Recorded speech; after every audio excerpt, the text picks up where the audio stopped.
माँ भारती को प्रणाम करता हूँ। आप सबके इस गुरु माता पिता को प्रणाम करता हूँ। बच्चों, बहुत ढेर सारा लाड प्यार और सभी लोगों को सुबह सुबह की प्रणाम। मैंने बचपन से ही बड़ा यायावरी जीवन बिताया, घूमते रहे इधर उधर। उसका कारण यह है, मैं माँ भारती को जानना चाहता हूँ, मैं माँ भारती के बच्चों को जानना चाहता हूँ। इसी कड़ी में घूमते घूमते आज पता है मैं कहाँ आ गया? मैं उड़र देश में आ गया। उड़र देश? अब आप सोच रहे हो ये कौन सा देश आ गया भारत के अंदर? मैं कलिंग में आ गया। बहुत सारे लोगों को पता है ना कलिंग, लेकिन आज इसे क्या कहते हैं? ओडिशा। मैं ओडिशा में आ गया हूं और इस वक्त मैं भुवन के ईश्वर के स्थान पर खड़ा हूं और यहां से मैं भुवन के ईश्वर, उनके स्थान के बारे में, उनके मंदिरों के बारे में आपको बताऊंगा, आपको दर्शन कराऊंगा।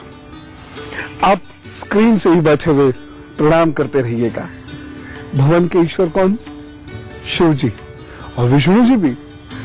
तो शिव जी के बारे में बातें करेंगे, विष्णु जी के बारे में बातें करेंगे और अनेक मंदिरों को मैं आपको दिखाने की कोशिश करूंगा। दूर से भी प्रणाम करते हैं जब, तो भाव से भाव मिल जाता है और पूजा स्वीकार हो जाती है। मैं फिलहाल एक ऐसे मंदिर में आ रहा हूं जिसका नाम है राजा रानी मंदिर। राजा रानी मंदिर सुन के आपको ये लग रहा होगा कि यहाँ एक राजा की प्रतिमा होगी, यहाँ एक रानी की प्रतिमा होगी, या ये आपको सुनकर लग रहा होगा यहाँ भगवान की प्रतिमा होगी जिनको राजा कहा जाता होगा, या यहाँ पर उनकी होगा, या यहाँ पर उनकी भार्या की प्रतिमा होगी जिनको रानी कहा जाता होगा। लेकिन मैं जिस मंदिर में आया हूँ यहाँ तो कोई प्रतिमा ही नहीं। यहाँ कोई प्रतिमा ही नहीं। तो फिर इस मंदिर को राजा रानी का मंदिर क्यों कहा जाता है, ये जानना जरूरी है। इस मंदिर में कोई प्रतिमा क्यों नहीं है? मंदिर में हाथियों के होने का क्या मतलब है? मंदिर में शेर की प्रतिमा का क्या मतलब है? मंदिर में सांप होने का क्या मतलब है? मंदिर में बैल क्यों होते हैं? इन सभी विषयों को आपको जानना बहुत जरूरी है। साथ ही साथ भाग्य की चर्चा तो करते ही रहेंगे। तो अब मैं आपको राजा रानी के मंदिर में लेके चलता हूँ। एक ऐसे मंदिर में लेके चलता हूँ जहाँ कोई प्रतिमा नहीं है। एक ऐसे मंदिर में लेके चलता हूँ जहाँ ना कोई राजा है ना कोई रानी है, लेकिन उसका नाम राजा रानी मंदिर है। इसके लिए मंदिर को समझना बहुत आवश्यक है। दरअसल हमने आधुनिक रूप जो मंदिरों का देखा है उसमें हम काम्य कर्म से, यानी पूजा आदि के कर्म से मंदिर में जाते हैं और वहां अपने देवताओं की पूजा अर्चना करते हैं, अपने देवताओं को कुछ प्रसाद आदि चढ़ाते हैं, मन्नत मांगते हैं। अभी हमारा अर्थ मंदिर से सिर्फ इतना सा रह गया है, लेकिन भारत की मूल संस्कृति में मंदिर का अर्थ इतना छोटा नहीं है। दरअसल यदि हम मूल शास्त्रों को पढ़ते हैं तो वहां शब्द मंदिर है ही नहीं। यह मंदिर तो बहुत बाद में आया है। पहली बात, हृदय से इसको जोड़ते हुए शतपथ ब्राह्मण में मंदिर के बारे में कुछ कहा गया था, लेकिन जो ज्यादातर शब्द उस समय मंदिर के लिए प्रयुक्त होते थे वह देवघर होता था, वह देवालय होता था, देवस्थान होता था और वहां पर प्रकृति देवताओं की या प्रकृति को देवता मानकर उनकी पूजा होती थी। लगभग 600 ईसा पूर्व से, यानी 600 BCE से मंदिरों का प्रारंभ शुरू होता है, लेकिन यह मंदिर किसी निश्चित देवता के होंगे ऐसा कुछ भी नहीं है। एक बहुत बड़ा स्थान होता था, उस स्थान को किसी देवता को समर्पित किया जाता था। जैसे हम जिस धरती पे खड़े हैं ये शिव की धरती है, इसका नाम है भुवन ईश्वर। भुवन यानी तीनों लोक के मालिक, और वह कौन है? शिव।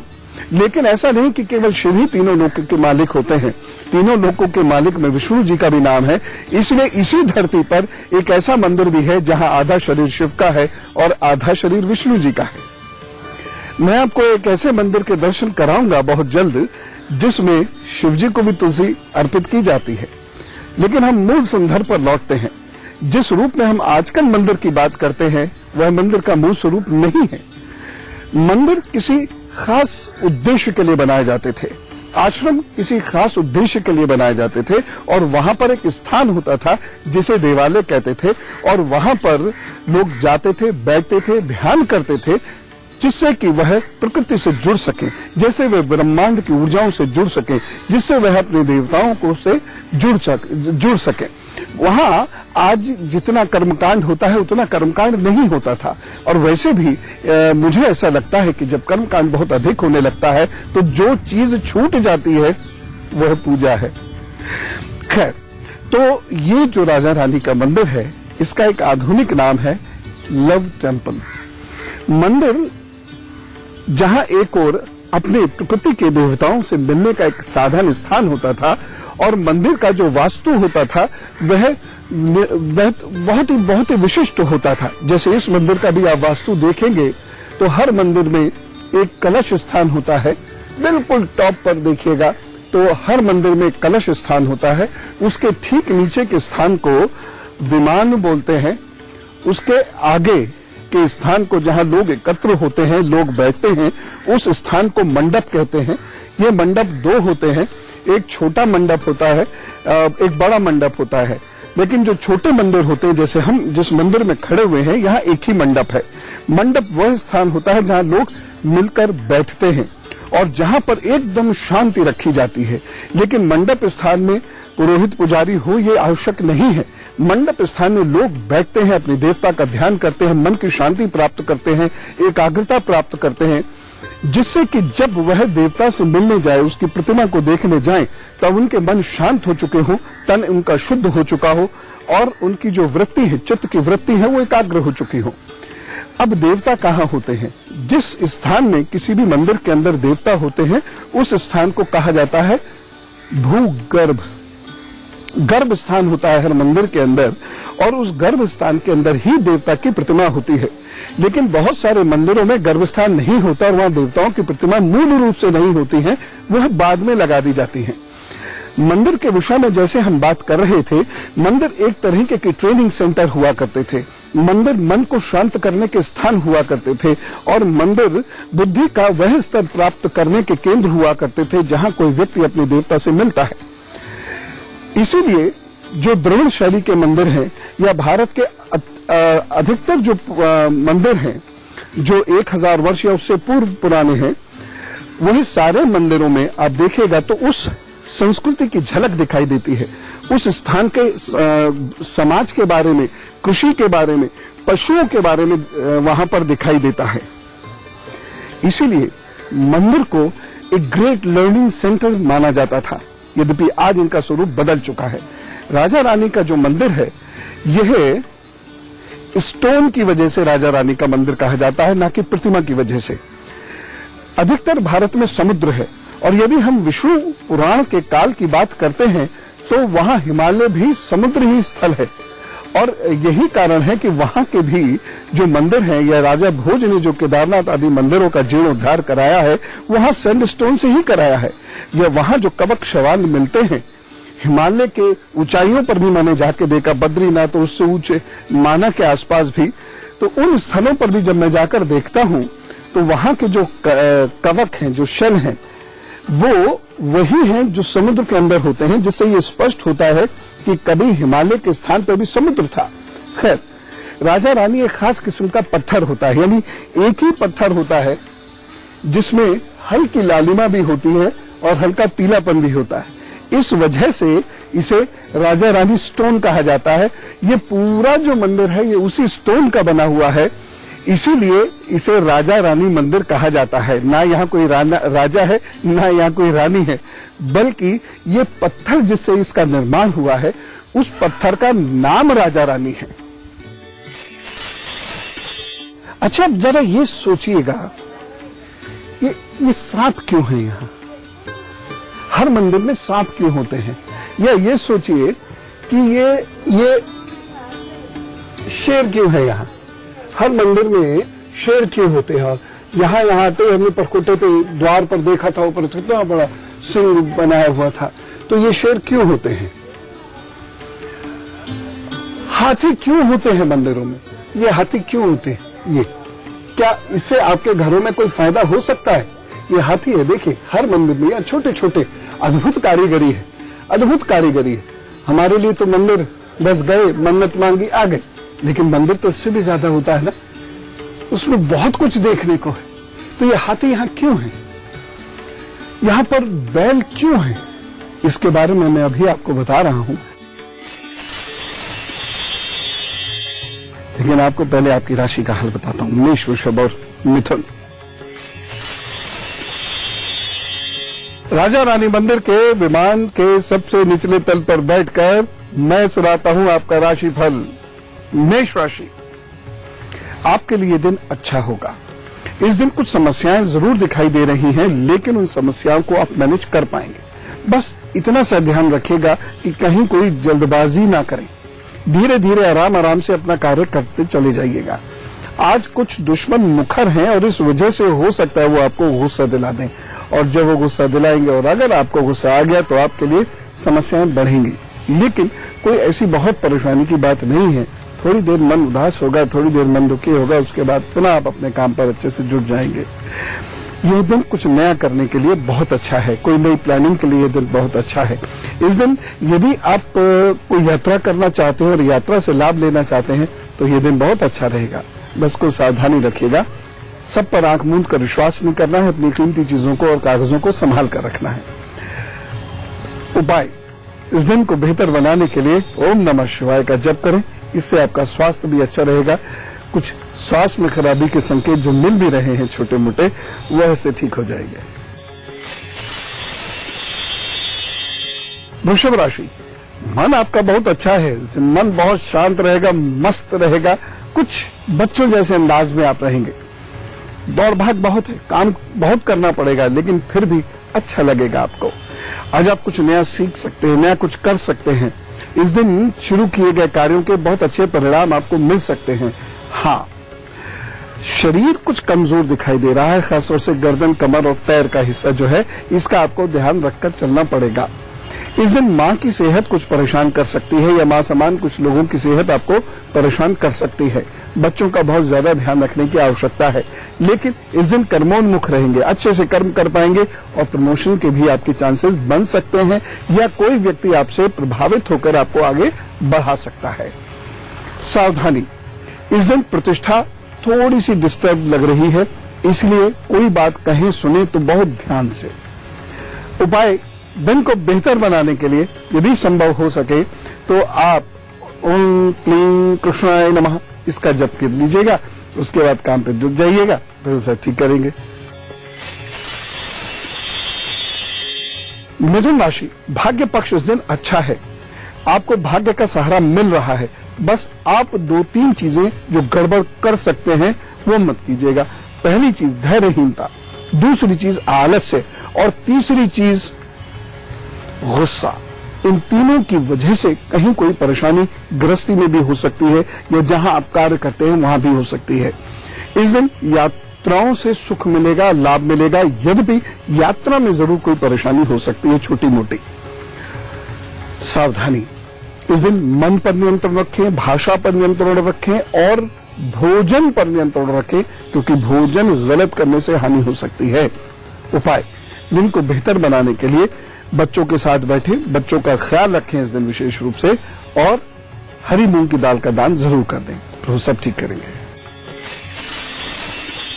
मुझे मिल गए यहां पर आपको दिखाने के लिए, देखिए वो शेर, उसके नीचे ये हाथी, मुझे एक बैल भी दिख रहा है इधर, और मैंने आपको अभी दिखाए थे सर्पाकृतियां, कितने सुंदर सांप बने हैं। इन सांपों का महत्व क्या है, इस हाथी का महत्व क्या है, इस शेर का महत्व क्या है, क्यों है ये? क्या ये शास्त्रों के किसी नियम के अनुसार है, या फिर ये केवल कला की दृष्टि से ही बनाए गए हैं? नहीं, कला की दृष्टि तो है ही, ये अद्भुत है और मैं प्रणाम करता हूं जिन लोगों ने, जिन कारीगरों ने इसे बनाया होगा। लेकिन शास्त्र की दृष्टि से भी ये बहुत महत्वपूर्ण है। सिंह प्रतीक है निडरता का, सिंह प्रतीक है समझ का, सिंह प्रतीक है न्याय का, सर्प प्रतीक है रक्षा का, सर्प प्रतीक है सौंदर्य का भी। जी हां, सांप से डरते हैं लेकिन सर्प सौंदर्य का प्रतीक रहा है। सर्प प्रतीक है योनि परिवर्तन का, सर्प प्रतीक है समुद्र के नीचे की धरती का, सर्प प्रतीक है खुशहाली का। कितनी चीजें सर्प के साथ जुड़ी हुई हैं। वहीं हाथी, हाथी प्रतीक है ऐश्वर्य का, हाथी प्रतीक है निश्चित गति से जीवन चलने का, हाथी प्रतीक है बुद्धिमत्ता का, बैल प्रतीक है धर्म का। इसीलिए मंदिरों में अधिकतर आपको यूं घोड़े भी मिलेंगे, क्षत्रियता का प्रतीक है, लेकिन बैल, हाथी, सर्प, सिंह, अगर आप ये चित्र कहीं अपने घरों में भी रखते हैं तो उससे आपके घरों में लाभ होता है। जितने भी आपको मंदिर मिलेंगे, पुराने मंदिर मिलेंगे, लगभग 1000 वर्ष या उससे पूर्व के जितने भी मंदिर आपको मिलेंगे, उन मंदिरों में शतपथ ब्राह्मण के उपरांत के कुछ एक ग्रंथ, उनके बारे में बड़े गहन उल्लेख हैं और उन उल्लेखों में कुछ विशिष्ट चित्र हैं। ये चित्र उस समय के पशुओं के तो हैं ही, इन पशुओं के साथ मनुष्य का क्या व्यवहार होता था, क्या सामंजस्य था उस सामाजिक जीवन में मनुष्य और पशुओं का, इसके बारे में तो ये है ही, लेकिन इसके साथ साथ ये चित्र कुछ विशिष्ट प्रतीक भी हैं।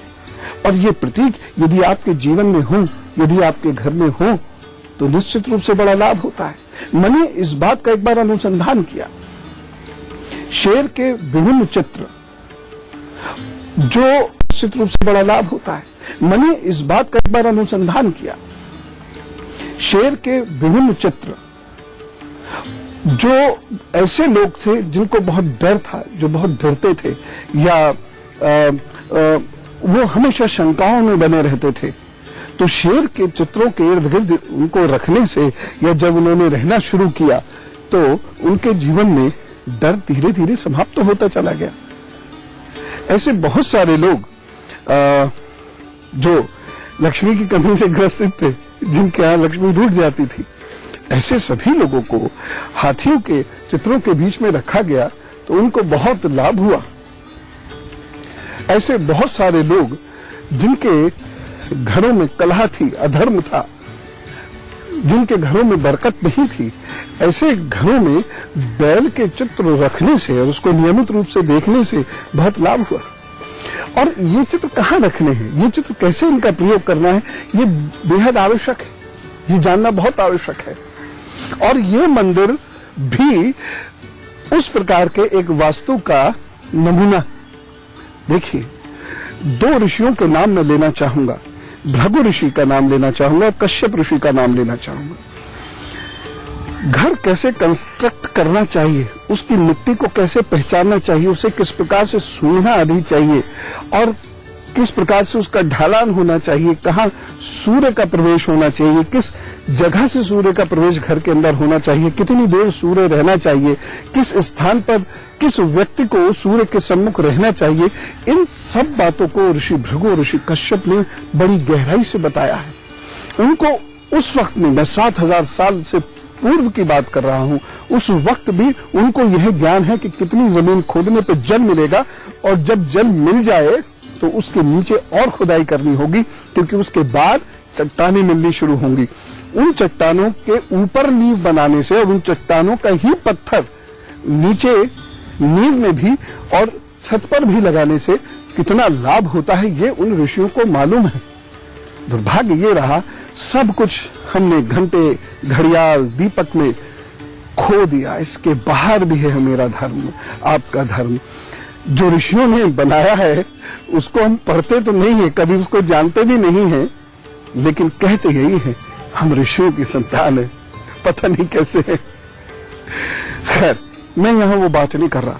हम दुर्भाग्य को सदा कम करते रहे, सौभाग्य को सदा बढ़ाते रहे। और हमने मंदिरों में किस प्रकार से किन चीजों को उकेरा, जिन्होंने हमारे दुर्भाग्य को कम करके सौभाग्य को बढ़ाया, इसके बारे में मैं अभी बताता हूं। बहुत महत्वपूर्ण जानकारी आपको देने वाला हूं, लेकिन फिलहाल कर्क, सिंह और कन्या राशि का हाल। कर्क राशि, स्वास्थ्य के लिए दिन बहुत अच्छा नहीं कहा जा सकता, स्वास्थ्य का बहुत ध्यान रखना पड़ेगा। दूसरी बात, आप किसी ऐसे दुश्मन को पाल रहे हैं जो आपके आस्तीन में सांप बनकर छुप रहा है, आप उससे पहचान नहीं पा रहे हैं। आप उसे हो सकता है कोई ऐसी खास बात कह दें, बता दें, या कोई तीखी बात उससे कह दें जिसे वो हृदय पे ले ले और वो आपका आगे नुकसान कर सकता है। इसलिए बहुत सोच समझ कर इस दिन बात करनी होगी। इस दिन जल से थोड़ा सा दूरी बना के रखें, ठंड से दूरी बना के रखें, ठंड से बचने की कोशिश करते रहिएगा, ठंडी चीजों से बचने की कोशिश करते रहिएगा। सावधानी, यात्रा में थोड़ा नुकसान के संकेत दिखाई दे रहे हैं, सावधान रहिएगा। माता की सेहत का बहुत ध्यान रखिएगा। उपाय क्या करेंगे? इस दिन को बेहतर बनाने के लिए जल और दूध का दान कीजिए, तो सब ठीक करेंगे। अब कुछ आलसी लोग तो जल में दूध मिला देंगे, दूध में जल मिला देंगे और दान कर देंगे। ऐसा नहीं करना है, दूध अलग, जल अलग, और उसका दान कीजिए। या अपने साथ वाटर बॉटल लेके जाइए, कुछ लोगों को पानी वानी पिला दीजिएगा दिन में, तो जरूर कृपा करेंगे। सिंह राशि, ग्रस्त जीवन के लिए यह दिन बहुत अच्छा नहीं कहा जा सकता। इस दिन यदि आप कोई रिश्ता जोड़ने जा रहे हैं तो आपको बहुत सतर्क रहना होगा। पार्टनर के साथ मतभेद ना हो जाए, इस बात का आपको विशेष रूप से ध्यान रखना होगा, नहीं तो कहीं कोई दिक्कत आ सकती है। मित्रों से वाद विवाद हो सकता है। इस दिन हुए वाद विवादों में आपका जीतना थोड़ा कठिन होगा, इसलिए बहुत लो प्रोफाइल रखें, वाद विवादों से बचने की कोशिश करते रहें। सावधानी, इस दिन अपने पेट का ध्यान रखिएगा। इस दिन अपनी जांघों का भी बहुत ज्यादा ध्यान रखिएगा, और साथ ही साथ अपने रिश्तों का बहुत ध्यान रखिएगा। बाकी वो सब ठीक करेंगे, बस कुछ उपाय हैं। इस दिन गेहूं का दान कीजिए, तो वो सब ठीक करेंगे। कन्या राशि, ये दिन बहुत संभल के चलने वाला है। तो गलत डिसीजन ले रहे हैं, सुख में कमी हो रही है, भाग्य पक्ष कमजोर है, माता जी के साथ मतभेद हो सकते हैं, या उनकी सेहत में कोई परेशानी उत्पन्न हो सकती है। मित्र आपको इस दिन ज्यादा पसंद नहीं करेंगे, आपके मुंह से कोई ऐसी बात निकलेगी जो छोटी या बड़ी निंदा का कारण बन जाएगी। वाहन भी इस दिन आपको सुख देता हुआ दिखाई नहीं दे रहा है, इसलिए वाहन का भी ख्याल रखना आप ही को पड़ेगा। जल्दबाजी में लिए गए निर्णय से आगे आपको हानि हो सकती है। इस दिन निर्णय ना नहीं तो बहुत अच्छी बात है, नहीं तो बहुत सोच समझकर और सलाह से ले। इस दिन अपने पेट का, खांसी का, हृदय का ध्यान रखना होगा। सावधानी, इस दिन भोजन पर बहुत नियंत्रण रखिए और हरे वस्त्र पहनने से बचिएगा। उपाय, इस दिन को बेहतर बनाने के लिए सफेद रंग का धागा दाहिनी कलाई में बांधें और ओम गंगणपताय नमः का जप करें। यह संभव हो सके तो थोड़ा सा गोला, सौंफ, मिश्री दोस्तों को खिला दीजिए, वो सब बढ़िया करेंगे। ऐसा करते हैं, अभी एक छोटा सा ब्रेक लेते हैं और उसके बाद ब्रेक से लौट कर हम लोग बात करेंगे शुक्र की। इस मंदिर में शुक्र की बात करने का एक महान औचित्य है। हम लोग प्रकाश डालेंगे एक्स्ट्रा मैरिटल अफेयर्स क्यों हो जाते हैं, शुक्र का उससे क्या संबंध है, ब्रेक के बाद।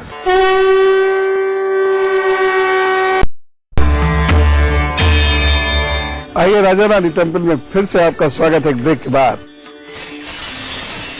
भारत को समझना इतना आसान नहीं है, और जो व्यक्ति भारत को समझ गया, भारत के रास्ते पे चल दिया, उसका बेड़ा पार होना ही है। खैर, मैं अगली बात आपसे करना चाह रहा था। मंदिरों की एक विशिष्ट आकृति आप देखेंगे। मंदिर आगे से थोड़ा सा पतले और पीछे वो चौड़े होते हैं, और उनका जो विमान है जिसके बारे में मैंने अभी आपसे चर्चा की, ये चौड़ा होता है। मंडप, उसके पीछे विमान, वो हिस्सा चौड़ा। हमेशा ध्यान रखें कि घर का अगला हिस्सा पिछले हिस्से के मुकाबले अगर कुछ फुट भी थोड़ा पतला है तो वह घर बहुत फलता है, बहुत फलदायक होता है, और जिसका फ्रंट बहुत चौड़ा होता है वो उतना फलदायक नहीं होता। यद्यपि मैं जानता हूं कहीं कहीं मजबूरियां आ जाती हैं। दूसरी बहुत महत्वपूर्ण चीज है, घर के अंदर अग्नि और वायु, यूं तो पंच तत्व भी, लेकिन अग्नि और वायु के स्थान बहुत नियत और निश्चित होने चाहिए। आप जहां पर सोते हैं, ऐसे मेरे मन में कुछ बात आ रही है जो मैं कहना चाह रहा हूं, जहां बच्चे पढ़ते और सोते हैं वहां पर बिजली के पॉइंट्स बहुत ज्यादा नहीं होने चाहिए। वहां पर बहुत ज्यादा अग्नि नहीं होनी चाहिए, इससे कंसंट्रेशन डिस्टर्ब होता है। हाँ, वो अलग बात है कि जाड़े हैं और जाड़ों में हीटर चला दिया थोड़ी देर के लिए, वो भी थोड़ी देर के लिए, उतना तक ठीक है।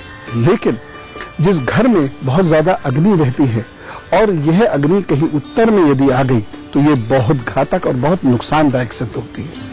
और जिस घर में उत्तर में अग्नि है और दक्षिण में उस घर का ढाल है, उस घर को पनपते हुए बहुत मुश्किल से ही आप देखेंगे। वह घर धीरे धीरे अधोगति की तरफ आता चला जाता है।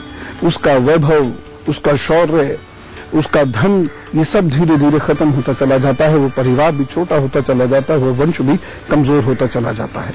ऐसे कुछ और विषय होता चला जाता है, वो परिवार भी छोटा होता चला जाता है, वो वंश भी कमजोर होता चला जाता है। ऐसी कुछ और विशेष जानकारी मैं आपको देने वाला हूं अभी। लेकिन पहले तुला, वृश्चिक और धनु राशि का हाल बता दूं।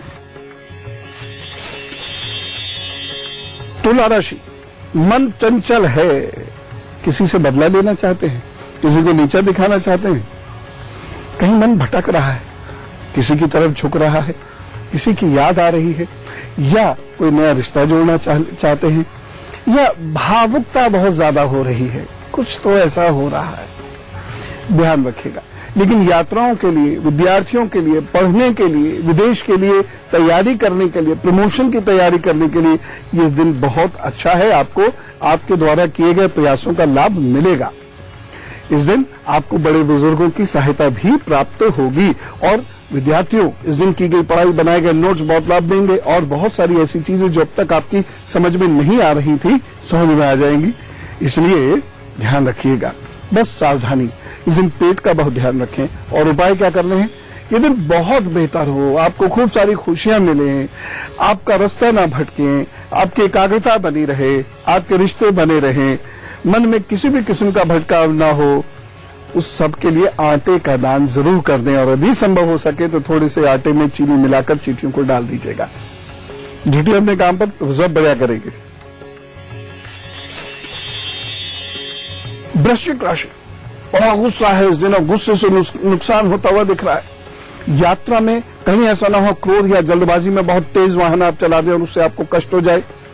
इस दिन आपके द्वारा कुछ गलत निर्णय हो सकते हैं, भावावेश में, तैश में आके कुछ निर्णय हो सकते हैं जो निर्णय आपके लिए फैज नहीं रहेंगे, वो नुकसान दे देंगे आगे जाकर। इसका आप बहुत ज्यादा ध्यान रखते हुए चलिएगा। मित्रों से इस दिन अपेक्षा नहीं करनी है, भाइयों बहनों से भी इस दिन अपेक्षा नहीं करनी है, बस अपने दम पर आपको कार्य करने की कोशिश करनी है। उसके बाद चीजें ठीक होती रहेंगी।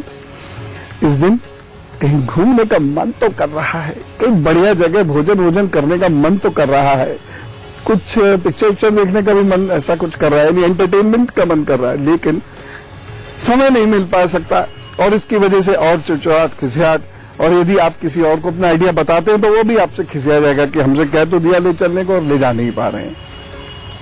ध्यान रखिएगा, बस सावधानी। इस दिन धन के लेन देन में बहुत सावधान रहिएगा क्योंकि इस दिन धन का लेन भी और देन भी दोनों नुकसानदायक सिद्ध हो सकता है। कहीं से लोन आदि आपका पास हो रहा है तो भी इस दिन उस लोन का प्रयोग मत कीजिएगा। उपाय क्या करना है, इस दिन को बेहतर बनाने के लिए चावल और चीनी का दान जरूर कर दीजिएगा, फिर जुटिए अपने काम पर तो सब ठीक करेंगे। धनु राशि, बहुत कोशिश करेंगे लेकिन भाषा पर नियंत्रण नहीं रह पाएगा। जीभ चमड़े की है तो फिसल जाएगी और उसकी वजह से धन की भी हानि, प्रतिष्ठा की भी हानि और रिश्तों की भी हानि। बहुत ध्यान रखना होगा, बहुत ध्यान रखना होगा, बहुत सोच समझ कर चलना होगा, तब कहीं जाकर ये दिन अच्छा हो पाएगा। इस दिन सीखने की कोशिश कीजिएगा, कुछ सीख नहीं पाए तो आपका ही नुकसान होगा, बड़ी परेशानी में गुजरेंगे। ये दिन के कुछ ऐसे लम्हे जब आप देखेंगे कि आपके बाकी लोग कुछ सीख कर आगे निकल गए और आप पीछे रह गए। इस दिन अहंकार आएगा, अहम आएगा, क्रोध आपको आएगा और उसकी वजह से और भी नुकसान हो सकता है। सावधानी रखनी है। इस दिन की सावधानी यह है, एक अपनी भाषा पर बहुत ज्यादा नियंत्रण रखिएगा, दूसरा अपने भोजन पर बहुत ज्यादा नियंत्रण रखिएगा, तीसरा इस दिन दोस्तों से बहुत ज्यादा मेल मिलना मत कीजिएगा। थोड़ा लो प्रोफाइल रख के आराम से शांत बैठ के सिर्फ अपने काम से काम रखें इस दिन, तभी ठीक रहेगा।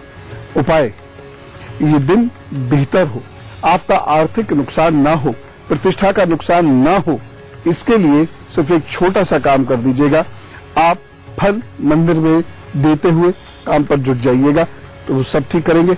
घर के मंदिर में भी आप फल रख दीजिएगा, बाद में बांट दीजिएगा।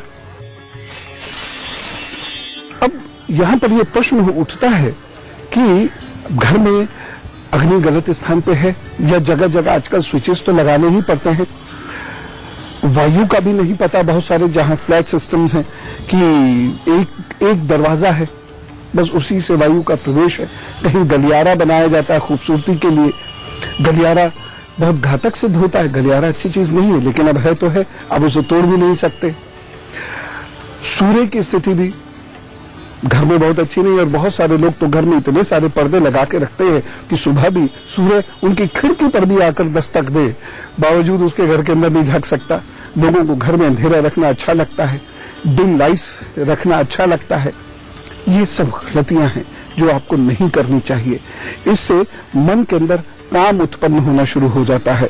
ऐसे लोगों के मन भटकते ज्यादा हैं, ऐसे लोगों को कंसंट्रेट करने में दिक्कतें आती हैं। ऐसे घरों में पति पत्नी के बीच में भेद उत्पन्न होने लगता है। बच्चों के साथ भी संबंध शनि शनि कमजोर होते चले जाते हैं। ऐसे घर के लोग थके थके रहते हैं। इसलिए ऐसा कभी नहीं करिएगा। अब क्या करें इन समस्याओं, अब ये समस्याएं हैं तो हैं, इनसे निपटने के लिए क्या करें? शिव जी की स्थापना, शिवलिंग की स्थापना। मैं यह प्रतिमा की नहीं, शिवलिंग की स्थापना के बारे में कह रहा हूं। शिवलिंग है क्या, क्यों ये पूरे घर को बैलेंस कर देता है, इसके बारे में जानना बहुत जरूरी है। मैं आपको शिव जी के विशिष्ट मंदिर से ही ये समझाऊंगा कि शिवलिंग है क्या, शिवलिंग के कितने हिस्से होते हैं। ये शिवलिंग क्या शिव का अंग इसको कहा जाता है या ये कुछ और है? क्या हमें नहीं जानना चाहिए शिवलिंग के बारे में? बिल्कुल जानना चाहिए। और उसी महान स्थान से मैं उसको जोड़कर आपको बताऊंगा कि शिवलिंग क्या है। और जिस दिन शिवलिंग को समझ गए और सही स्थान पर घर में शिवलिंग की स्थापना की, उस दिन बहुत कुछ बदल जाएंगी चीजें आपके घर में। अब बहुत सारे लोग कह रहे हो शिवलिंग को तो घर में रखते ही नहीं है, शिवलिंग को घर में रखने से ये हो जाता है वो हो जाता है। तो क्या ये वास्तविकता है? शिवलिंग को घर में रखने से बुरी ऊर्जा आ जाती है, शिवलिंग को घर में रखने से गर्मी बढ़ जाती है, शिवलिंग को घर में रखने से वैराग्य आ जाता है, लोग घर छोड़ के चले जाते हैं। ऐसी मान्यताएं हैं। बहुत सारे ऐसे भी लोग आए जिन्होंने अज्ञानता के वशीभूत, जिन्हें कुछ पता ही न था, न शास्त्र के बारे में न किसी, उन्होंने शिवलिंग लोगों के घरों से निकलवा दिए गए। ये तो अज्ञानता की पराकाष्ठा है। खैर, शिवलिंग क्या है इसके बारे में तो हम बात करेंगे। मैं 2-3 आपको सूत्र और देना चाहता हूं जो आप बहुत ध्यान से सुनिएगा। पहले मकर, कुंभ और मीन राशि का हाल बता दूं। मकर राशि, यह दिन बहुत अच्छा है, लाभ होता हुआ दिखाई दे रहा है। खासतौर से जो लोग भाषा से जुड़े हुए हैं, गणित से जुड़े हुए हैं, उन लोगों के लिए यह दिन अच्छा हो सकता है। लेकिन बड़े भाई बहन और उनके परिवार का आपको ध्यान रखना होगा, कहीं वहां कोई संकट परेशानी ना हो जाए। हाँ, आपको मित्रों का सहयोग मिल रहा है, इसलिए यदि आप मित्रों से अपेक्षा करते हैं कि वह आपकी जगह किसी का, आपके घर वालों का ध्यान रख लें, तो उसमें कोई हानि नहीं है। वो ऐसा कर भी सकते हैं, आपका समय भी बचेगा, आपको अच्छा भी लगेगा।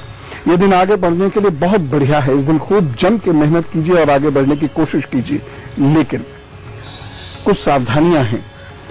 सबसे पहली बात, अपने सर का और आंख का बहुत ज्यादा इस दिन ध्यान रखना होगा। दूसरी चीज, जो काम आप नहीं कर सकते उसे मत प्रॉमिस कीजिएगा। बहुत ईमानदारी से आज अपनी बात कहिएगा। आप मत सोचिएगा कि ईमानदारी से, सच्चाई से काम करूंगा, सच बोलूंगा तो कहीं मेरा नुकसान हो जाएगा। कोई नहीं होगा। भाग्य पक्ष आपका मजबूत है, बस उस पर भरोसा रखिए, प्रभु पर भरोसा रखिए और आगे बढ़िए। अचानक कुछ मिल सकता है, इसलिए जो भी कोई प्रपोजल आए उसे एकदम तैश में आके मना मत कीजिएगा, जल्दबाजी में मना मत कीजिएगा। हो सकता है आगे आने वाले वक्त में वो आपके लिए बहुत लाभदायक सिद्ध हो, इसलिए उसका अच्छे से अध्ययन कीजिएगा, उस पर सलाह ले लीजिएगा। उपाय, ये दिन अच्छे से बीते और इस दिन की खामियां आपको प्रभावित ना कर सके, इसके लिए आप सरसों के तेल का दान जरूर कर दीजिएगा। बस वो सब ठीक करेंगे। कुंभ राशि, आपको इस दिन मैं सचेत करना चाहता हूं, आपके मूड की वजह से आपको आर्थिक कष्ट हो सकता है, प्रतिष्ठा पर असर पड़ सकता है। जहां आप काम कर रहे हैं वहां आपको समस्याएं आ सकती हैं। क्यों? क्योंकि इस दिन या क्रोध या आलस्य या उदासी, ये कहीं ना कहीं आपको परेशान करेगी, ग्रस्त जीवन में भी ये कष्ट दे सकती है। इस दिन कुछ मन लुभावन घटना हो सकती है, लेकिन मन को भटकने मत दीजिएगा। नए पार्टनर नहीं जोड़ने, नए रिश्ते नहीं जोड़ने। यदि घर में कोई मंगल कार्य के लिए, रिश्ते जोड़ने के लिए जाना भी पड़े तो आप उसमें पीछे रहिएगा, अन्य लोगों को उसमें आगे कर दीजिएगा। लेकिन यह दिन भाग्य को चमकाने के लिए, कुछ नया करने के लिए बहुत बढ़िया है। रुके हुए कार्य को करने के लिए बहुत बढ़िया है, बशर्ते क्रोध ना करे, गुस्सा ना करे, आलस्य ना करे। इस दिन स्वास्थ्य का बहुत ध्यान रखिएगा, क्योंकि इस दिन सर, आंख, गला, चेस्ट ये सब प्रभावित हैं, इसलिए बहुत ध्यान रखते हुए चलिएगा। एक सावधानी बड़ी विशेष है इस दिन। इस दिन किसी की निंदा मत कीजिएगा, नहीं तो लौटकर आप पर आएगी और आपको खासा नुकसान उसकी वजह से उठाना पड़ सकता है। उपाय क्या करेंगे? बहुत सारी समस्याएं हैं ना, उपाय भी है। ओम शम शनिश्चराय नमः का जप कीजिए, चलते फिरते ओम नमः शिवाय का जप कीजिए, मन को थोड़ा सा शांत रखिए और अपने काम पर जुटे रहिए, तो सब ठीक करेंगे। मीन राशि वही बढ़िया दिन है। सोचे हुए कार्यों को पूर्ण करने की दिशा में अच्छी तरक्की होगी, अच्छी उन्नति होगी। ये दिन विकास करने के लिए बहुत अच्छा है। आपका मानसिक विकास, आपका शारीरिक विकास, आपका आर्थिक विकास, ये सब इस दिन हो सकता है। प्रतिष्ठा प्राप्त हो सकती है और सबसे इंपॉर्टेंट क्या, आज आप कोई डिसीजन अच्छा ले सकते हैं। आप अपने डिसीजन पे अडिग रह सकते हैं और ये डिसीजन आपको आगे जाकर लाभ दे सकता है। इसीलिए जम के काम कीजिए इस दिन, किसी बात की चिंता मत कीजिएगा। हाँ, कुछ सावधानी जरूरी है। सावधानी है रोग से संबंधित। टॉयलेट वाले रोग ना परेशान करने लगे, पेट ना परेशान करने लगे, घुटने ना परेशान करने लगे, कमर ना परेशान करने लगे, कमर का निचला हिस्सा वो ना परेशान करने लगे, तो इससे बचना होगा। दूसरी चीज क्या है कि लाइफ पार्टनर की हेल्थ या होने वाले लाइफ पार्टनर की हेल्थ पर ध्यान दें। तीसरी चीज, आपका पार्टनर आपको कहीं दुखी या कंफ्यूज ना कर दे, उसका भी आपको ध्यान रखना होगा। धैर्य रखिएगा बस अपने संबंधों में, तो सब ठीक होगा, अन्यथा कोई परेशानी हो सकती है। उपाय क्या करेंगे? गाय को गुड़ खिला दीजिए। वो नहीं खिला सकते तो आप गुड़ या गुड़ से बनी हुई चीजों को बांट दीजिए। वो नहीं कर सकते तो अपने गुरु या शिक्षक या घर के बुजुर्गों के पांव छीजिए, आशीर्वाद लीजिए और उसके बाद फिर अपने काम पर जुटिए, तो सब ठीक करेंगे। दिन कुल मिलाकर ठीक है, भाग्य पक्ष कुल मिलाकर ठीक है, इसलिए नुकसान तो नहीं होगा। अब जिस प्रश्न को मैंने कार्यक्रम के प्रारंभ में उठाया था कि इसको प्रेम मंदिर भी कहते हैं, यानी लव टेम्पल। लव टेम्पल इसे क्यों कहते हैं? दरअसल यहाँ पर बहुत सारी ऐसी प्रतिमाएं हैं जिसमें पति पत्नी दिखाए गए हैं और प्रेम की अभिव्यक्ति दिखाई गई है। इस प्रेम की अभिव्यक्ति यानी एक्सप्रेशन ऑफ लव को दिखाने की वजह से यहाँ छोटी छोटी असंख्य ऐसी प्रतिमाएं हैं, जिसकी वजह से इसे लव टेम्पल कहा जाता है। देवता की पूजा नहीं होती है, अभी तक मुझे कोई पुजारी जी नहीं दिखे हैं, लेकिन ये प्रेम का स्थान है। यहाँ कहते हैं कि लोगों को प्रेम करना आता है। और देखिए, इस भारत की महान संस्कृति ऐसी है जिसमें प्रेम को भी एक शास्त्र, प्रेम को भी एक विज्ञान माना गया है और बाकायदा उसको शास्त्र का एक हिस्सा बनाया गया है। लेकिन उससे भी महान बात क्या है? प्रेम सदा मर्यादाओं में रहा। प्रेम की अभिव्यक्ति कभी दूषित नहीं हुई, चरित्र का कभी पतन नहीं हुआ और सभी शास्त्रों को इस प्रकार से लिखा गया कि व्यक्ति जाने सब कुछ लेकिन उसके चरित्र का हनन पतन कभी ना हो। इसीलिए माता पिता थोड़ा ध्यान दें, अपने बच्चों के साथ बहुत निकटता से बातचीत करना वह सीखें, मित्रता से, तो बच्चों को भटकने से आप रोक सकते हैं। दरअसल हमारा जो विषय है थोड़ा सा ज्योतिष, उसके बारे में समझते हैं। वो समझना इसलिए जरूरी है क्योंकि शुक्र यदि बच्चे का बाधित है, कुपित है, अस्त है, कमजोर है, तो ना वो प्रेम कर पाएगा, ना उसे प्रेम मिलेगा। पहले लड़कों की बात करता हूं। वह सारे लड़के मेरी बात को ध्यान से सुने, लड़कों के माता पिता भी मेरी बात को ध्यान से सुने। लड़का देखने में बड़ा सुंदर है, अच्छा है, उससे अच्छी नौकरी भी है, लेकिन पत्नी के साथ उसकी बिल्कुल निभ नहीं पाती। इसका कारण उसका शुक्र है। जिन लड़कों का शुक्र बेहद कमजोर स्थिति में होता है उनको ऋण दोष लग जाता है। शुक्र मंगल अगर साथ हो जाते हैं, ऐसे लड़कों को मंगल ऋण दोष लग जाता है, स्त्री ऋण दोष लग जाता है, और ऐसी स्थिति में उनकी स्त्री के साथ कभी नहीं पटेगी, कभी नहीं बनेगी, उनकी स्त्री उनकी इज्जत कभी नहीं करेगी। अब पुराने जमाने में तो लोग कमिटमेंट से ऐसे बंधे रहते थे कि एक अदृश्य डोर कभी टूटती नहीं थी, लेकिन अब वक्त बहुत बदल गया है, अब तो दृश्य डोर भी टूट जाया करती है। लेकिन शुक्र यदि किसी व्यक्ति का अच्छा है या उपायों से वो अच्छा कर ले तो उसकी स्त्री के साथ उसके संबंध बेहतर हो सकते हैं, अन्यथा नहीं हो पाएंगे। ऐसी मैं लड़कियों को कहना चाहता हूं, जिन लड़कियों का शुक्र राहु के साथ या बुध के साथ प्रभावित हो जाए या पीड़ित हो जाता है, ऐसी लड़कियों को भी सबसे पहली चीज, उनके कई बार विवाह तय होते हैं या प्रेम संबंध होते हैं, वो मैच्योर नहीं हो पाते हैं, या फिर ऐसी लड़कियों का विवाह हो नहीं पाता या होकर रह नहीं पाता। अब दोनों स्थितियों में करें क्या?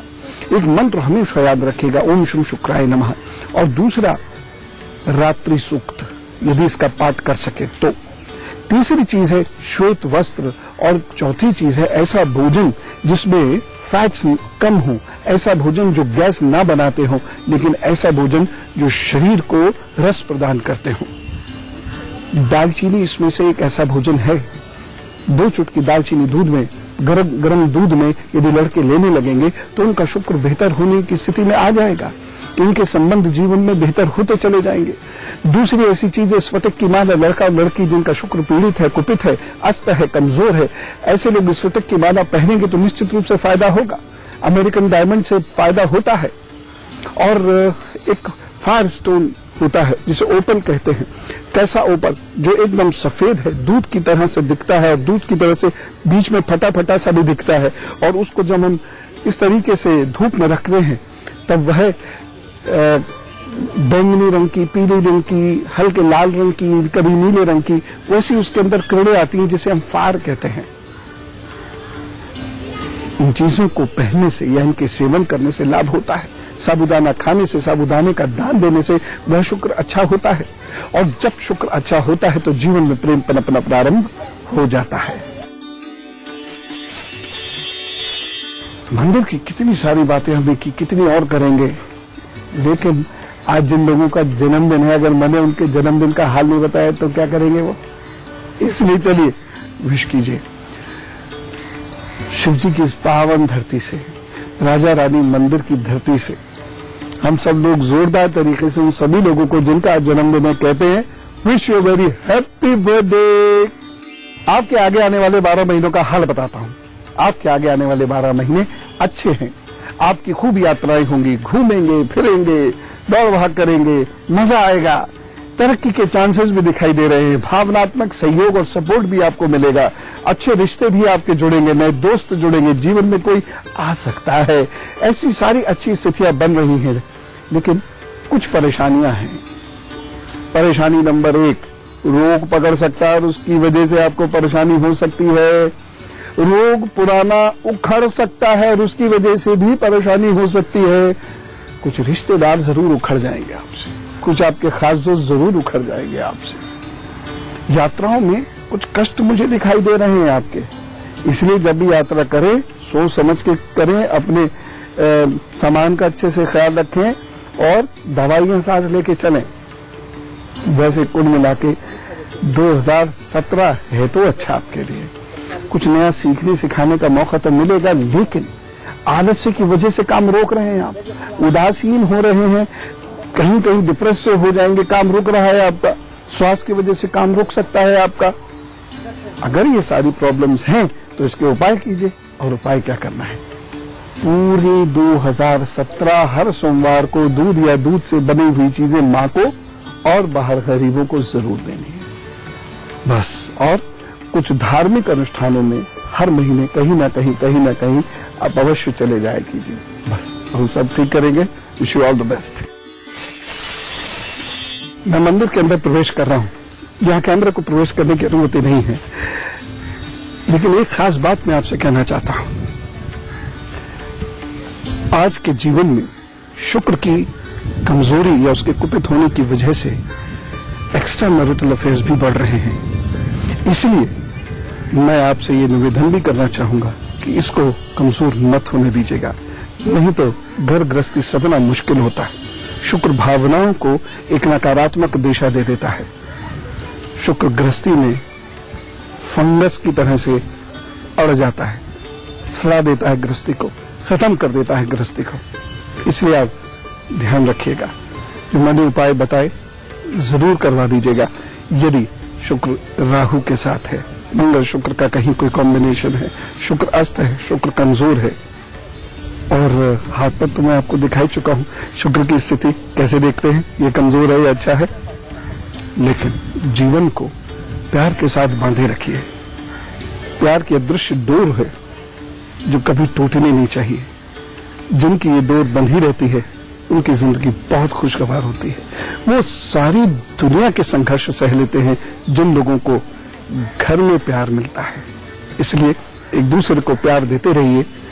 यही संदेश है मेरा उड्र धरती पर भगवान श्री राम के वंशजों की धरती से राजा रानी मंदिर के सामने खड़े होकर मैं आप सबकी खुशहाल जीवन की कामना करता हूं, और आगे आने वाले दिनों में मेरे साथ जरूर बैठिएगा। ऐसे ऐसे पवित्र मंदिरों के दर्शन मैं आपको कराऊंगा, प्रतिमाओं के दर्शन मैं आपको कराऊंगा। बस वहीं से प्रणाम करिएगा, और बहुत गहरी बातचीत हमारी आपकी जारी रहेगी शिव जी के बारे में, विष्णु जी के बारे में, कन्हैया जी के बारे में। फिलहाल राम राम, नमस्कार और भारत माता की जय।